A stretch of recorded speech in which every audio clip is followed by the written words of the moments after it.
बिस्मिल्लाहिर्रहमानिर्रहीम। अस्सलाम वालेकुम नाजरीन, मैं हूं सरदार हसनैन हनीफ़ और आप देख रहे हैं मेरा यूट्यूब चैनल।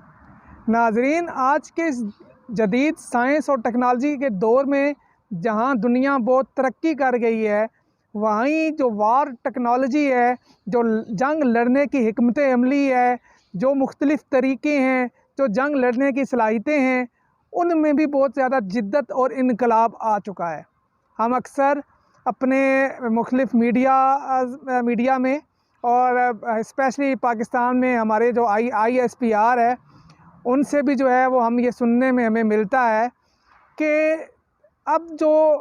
जंग का जो तरीक़ाकार है वो चेंज हो गया है और अब सारी दुनिया में जो सबसे ज़्यादा फोकस किया जाता है वो हाइब्रिड वार पे जो है वो फोकस किया जाता है। ये हाइब्रिड वार क्या है और ये कैसे लड़ी जाती है? नाज़रीन, ये हाइब्रिड वार जो है ये मुख्तलिफ़ मीडिया के थ्रू, उसमें इलेक्ट्रॉनिक मीडिया, उसमें प्रिंट मीडिया, उसमें सोशल मीडिया,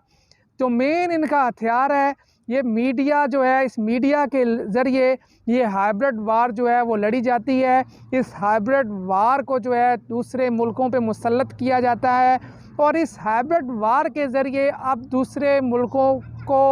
जो है वो उस पे हमला करके उसके असासाजात पे, उसकी वहाँ के जो हुकूमतें हैं उन पे, उनके मुख्तलिफ़ अदारों पे जो है वो कब्ज़ा किया जाता है, बग़ैर कोई जंग लड़े, बग़ैर कोई फ़ौजी भेजे, बग़ैर कोई टैंक भेजे, बग़ैर किसी फ़ज़ाई हमले के मुख्तलिफ़ मुल्कों पे जो है वो कब्ज़ा कर लिया जाता है। वहाँ पे कब्ज़े की सूरत में अपनी जो है कठपुतलियाँ बिठा दी जाती हैं और उस मुल्क के तमाम जो वसाइल होते हैं उस मुल्क पे जंग मुसल्लत किए बगैर उन पे कब्ज़ा कर लिया जाता है। तो इस सारे सिलसिले में जो है, इस सारी वार के नतीजे में जो है वो आज पाकिस्तान जो है वो किस जगह पे खड़ा है और जो सवाल पाकिस्तान तहरीक-ए-इंसाफ के चेयरमैन इमरान खान ने आज से कुछ अरसा पहले अपने जलसों में अपनी कौम से पूछा था, किसी मुल्क को मुखातिब करते हुए, कि क्या हम कोई ग़ुलाम हैं, क्या हम कोई जो है वो नौकर हैं जो तुम्हारी बात मान लें? तो आज के इस वीलॉग में हम इस सवाल का जवाब ढूंढने की कोशिश करेंगे। उस तल्ख़ हकीकतों पे हम जो है वो रोशनी डालेंगे जो इस बात का फ़ैसला करेंगी कि क्या हम ग़ुलाम हैं या नहीं। लेकिन हम स्टार्ट करते हैं आज का वीलॉग इस सवाल के साथ कि क्या हम ग़ुलाम हैं? तो इसका जवाब है नाज़रीन, हम शुरू करते हैं अपने वीलॉग को और इसका जवाब जो है वो इस पहले नुक्ते से नाज़रीन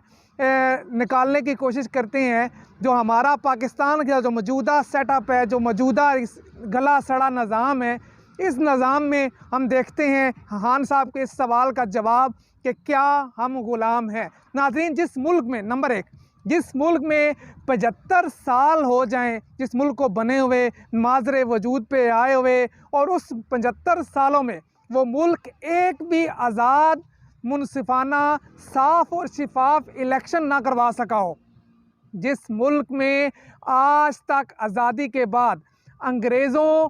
का लगाया हुआ जो कानूनी निज़ाम है वो नाफिज़ हो और वो निज़ाम अभी तक चल रहा हो, हमारे जो कोर्ट्स हैं उसमें जो निज़ाम चल रहा है, जो हमारे ज़मीन के जो मामलात का जो निज़ाम है, वो जो निज़ाम चल रहा है, वो आज तक जो है वो गोरों का बनाया हुआ निज़ाम चल रहा है। और जिस मुल्क में 75 साल गुजरने के बावजूद उन कवानीन को ना बदला जा सका हो, उन कवानीन को चेंज करके लोकल जो अभी के हालात हैं उन हालात के मुताबिक उन कवानीन को ना जो है वो बनाया गया हो, वो 75 साल पहले वो कवानीन जो अंग्रेज़ों ने इस खित्ते पर मुसलमानों और हिंदुओं पर जो है वो हुक्मरानी करने के लिए, अपना जो है वो कंट्रोल बरकरार रखने के लिए जो कवानीन बनाए थे, आज तक 75 साल आज़ाद होने के बाद वही कवानीन जो हैं उस मुल्क में चल रहे हों, तो फिर आप क्या कहते हैं कि क्या हम ग़ुलाम हैं? तो जवाब है जी, हम ग़ुलाम हैं, क्योंकि ये सारे जो इन सवालात के जो जवाबात हैं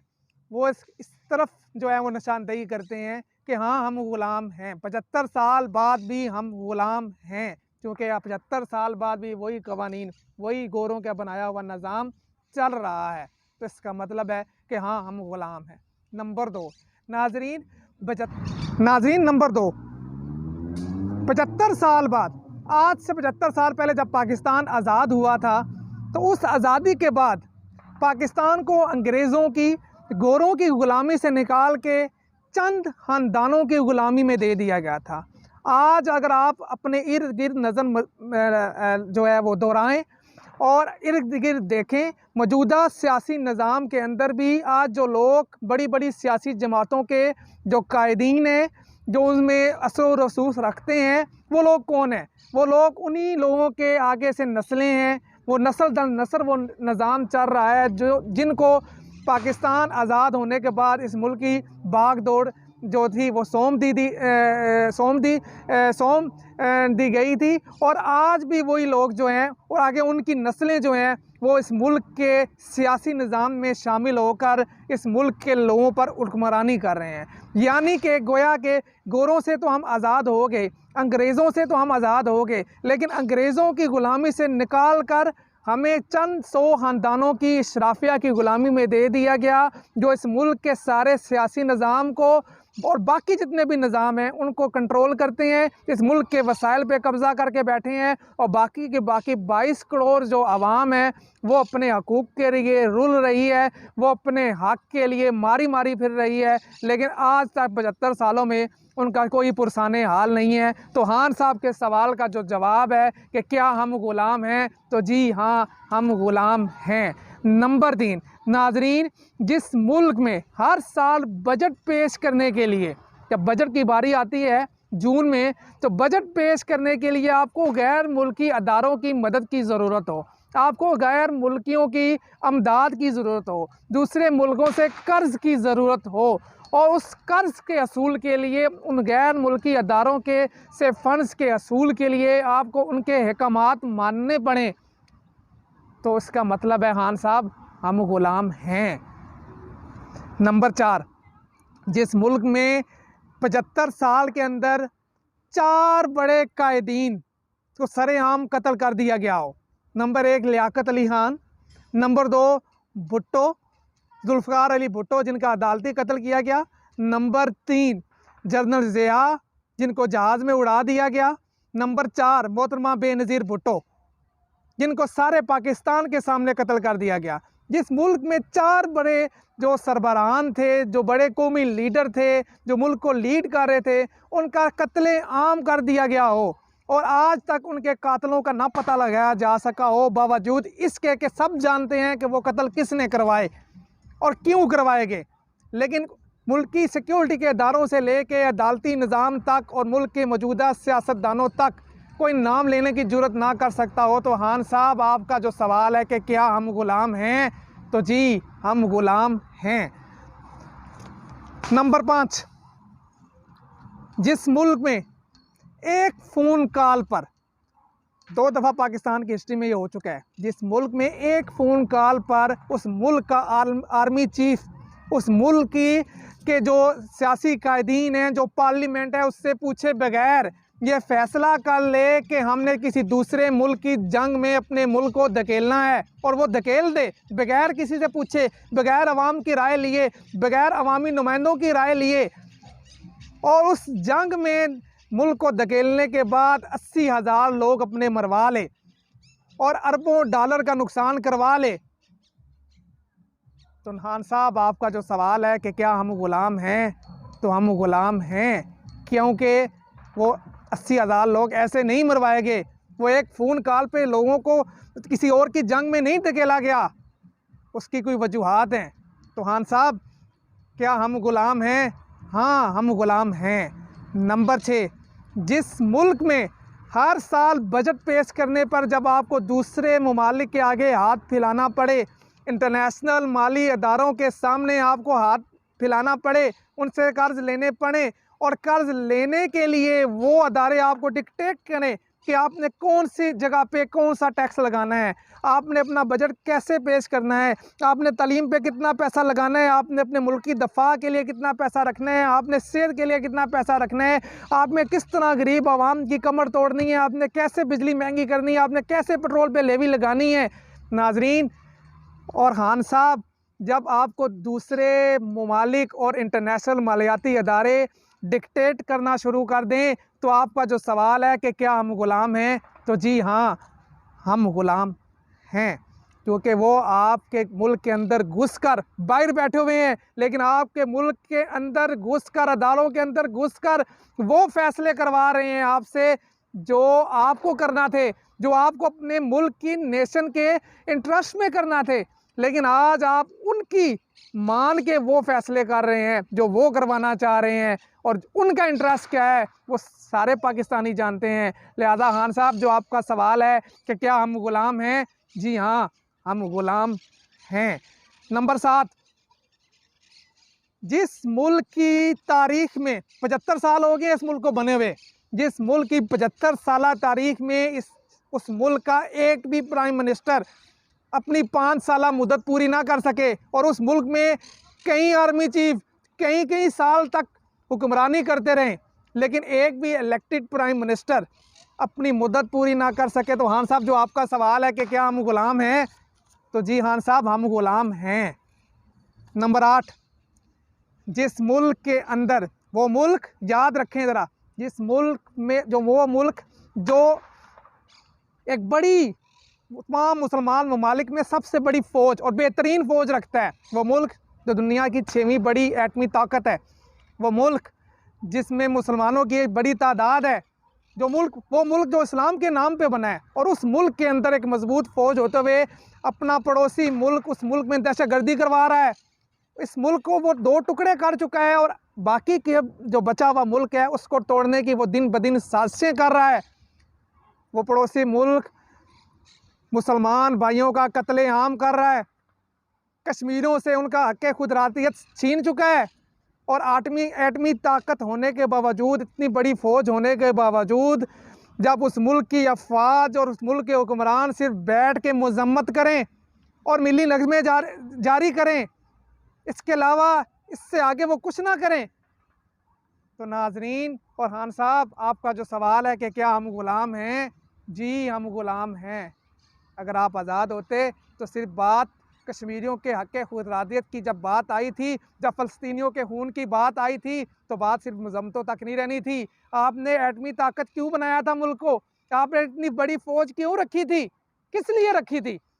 जब उन्होंने आपका मुल्क तोड़ दिया, बाकी के बच्चों पे मुल्क को तोड़ने की साजिशें कर रहे हैं, और कश्मीरियों को किस तरह वो मार रहे हैं, उनके हक़ खुदरादियत उन्होंने छीन लिया 5 अगस्त के फ़ैसले के बाद, और आप सिर्फ बैठ के तब भी मज़म्मत ही कर रहे हैं, तो फिर क्या ज़रूरत थी इन सब चीज़ों की? हाँ साहब, आपका सवाल जो है कि क्या हम ग़ुलाम हैं, जी हम ग़ुलाम हैं। वो मुल्क नंबर 9, वो मुल्क जिसमें लोगों को अपने हक़ के लिए एहतजाज करने की इजाज़त ना हो, जिस मुल्क में एहतजाज करने वालों पे आंसू गैस के सेल फायर किए जाएं,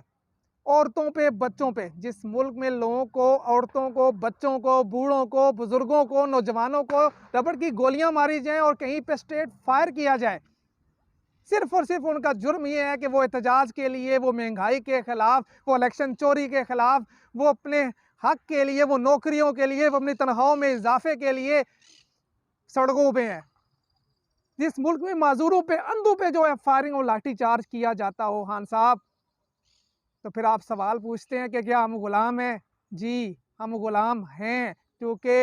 औरतों, बच्चों, माजूरों, बुज़ुर्गों पे जो जुल्म और जो ये आंसू गैस के जो शेल फायर किए जाते थे, वो गोरों के हुकूमतों में किए जाते थे, ग़ुलामों पे किए जाते हैं,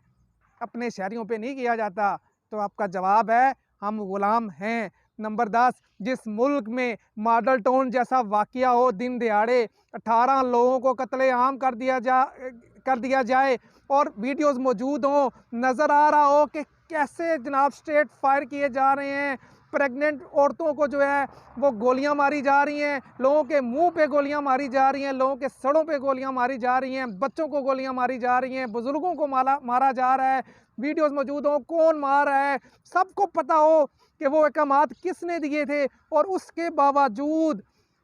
8 साल गुजर जाएं, अदालतें इंसाफ ना दे सकें, और 2 दफ़ा के आर्मी चीफ ने गारंटियां दी हो, उस मुल्क के चीफ जस्टिस ने गारंटी दी हो कि मैं इंसाफ दिलाऊंगा, लेकिन उसके बावजूद 8 साल गुजर जाएं, उन 18 जो कत्ल हुए थे मासूम लोगों के, बेगुनाह लोगों के, उनको इंसाफ ना मिल सके खान साहब, तो फिर सवाल पूछते हैं आपके, क्या हम गुलाम हैं? तो जवाब है जी, हम गुलाम हैं। नंबर 11, जिस मुल्क में इंसाफ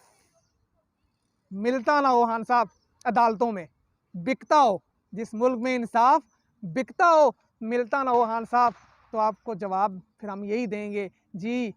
हम गुलाम हैं। और सबको पता है इंसाफ कैसे बिकता है। जिसका वकील महंगा होता है, जिसका वकील बड़ा होता है, उसकी तारीखें भी जल्दी लगती हैं, उसको इंसाफ भी मिल जाता है, और गरीब आदमी दर बदर ठोकरें खाता रहता है, और नस्ल दर नस्ल उनके केस जो हैं वो चलते हैं।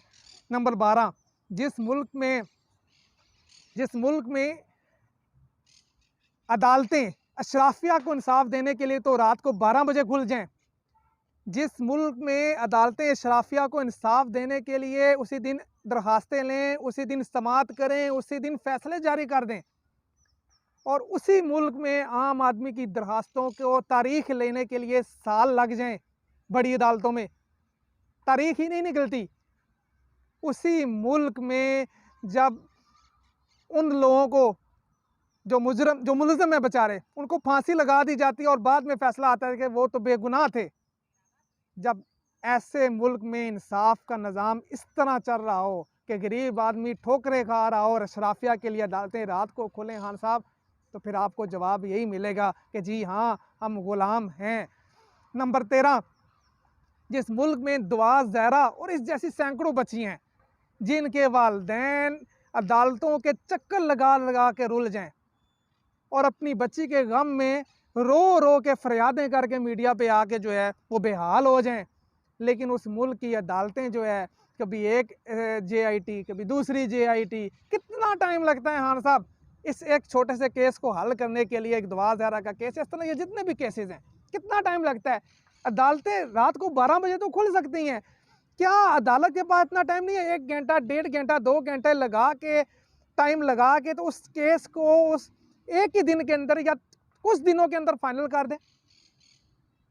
अगर इन लोगों के अपने बच्चे के साथ ऐसे हुआ हो, उनकी बच्ची कहीं गई और उसके मैं देखूं कि फिर देखिएगा आप कैसे इंसाफ निकलता है, रातों रात कैसे अदालतें खुलती हैं और रातों रात कैसे सारा कुछ मामला हल हो जाते हैं। लेकिन वो एक आम आदमी की बेटी है और कैसे वो लोग रुल रहे हैं, कभी सिंध हाई कोर्ट तो पता नहीं कौन, पंजाब वाली कोर्ट तो कभी अब वो उधर पहुँच गए हैं, शुक्र है वहाँ पे जल्दी उनकी डेट निकल आई है और सुनवाई हो रही है। और जिस मुल्क में खान साहब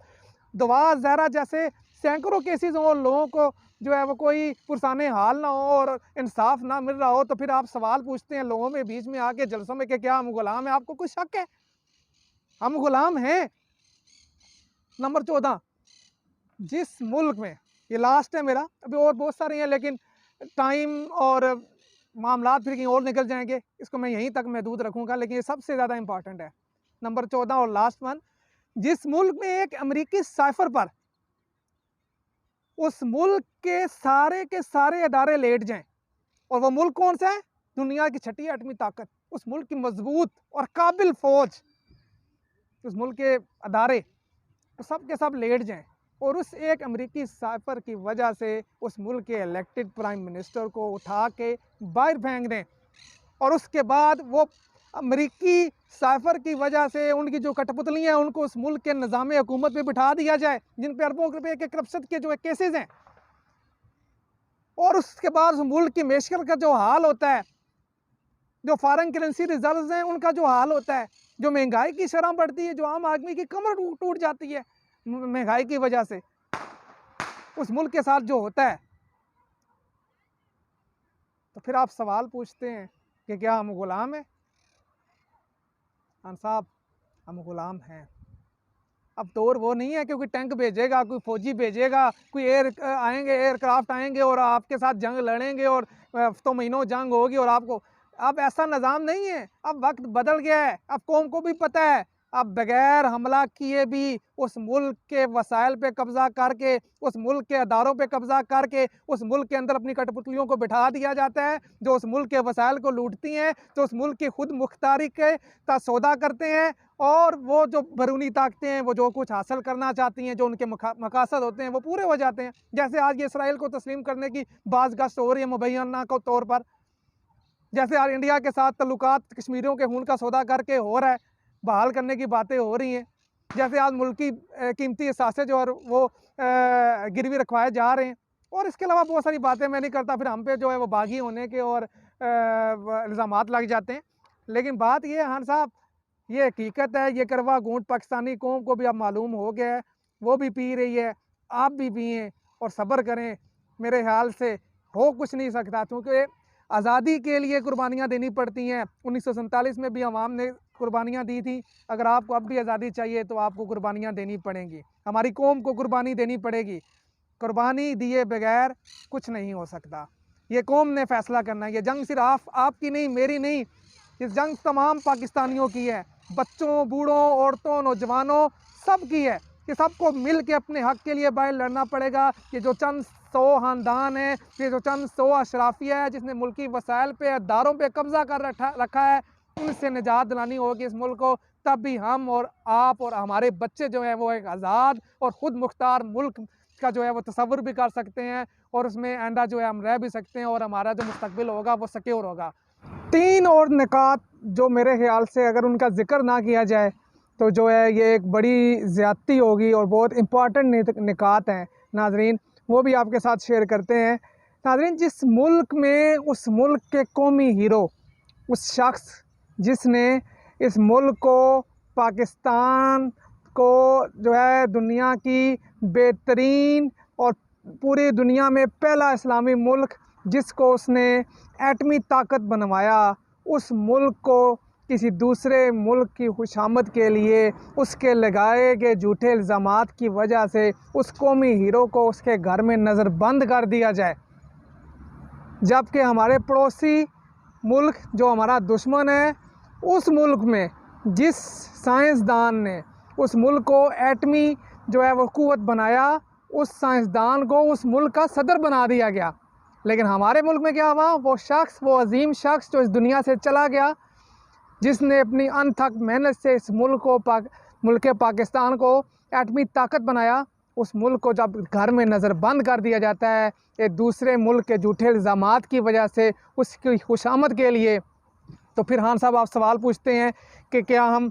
ग़ुलाम हैं? खान साहब, ये ग़ुलामी ही है जिसमें आप मजबूर हो जाते हैं, जिसमें आप दूसरी ताकतों को इनकार नहीं कर सकते। किस दुनिया के मुल्क में अपने कौमी हीरो के साथ इस तरह का सलूक किया जाता है? आगे नाज़रीन, एक और बड़ा इम्पॉर्टेंट जो नुक्ता है, नंबर 16, ये मुल्क के पाकिस्तान जो इस्लाम के नाम पे बना था, जिसका नारा था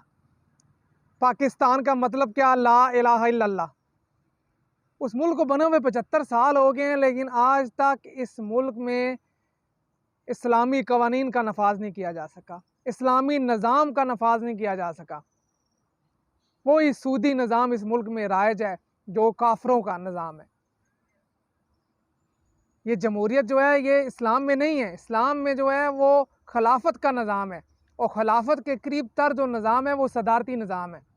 लेकिन ना ही कोई इस मुल्क में सदारती निज़ाम का नाम लेने देता है, ना किसी की जुर्रत है कि वो लेके आए, ना ही किसी की जुर्रत है कि वो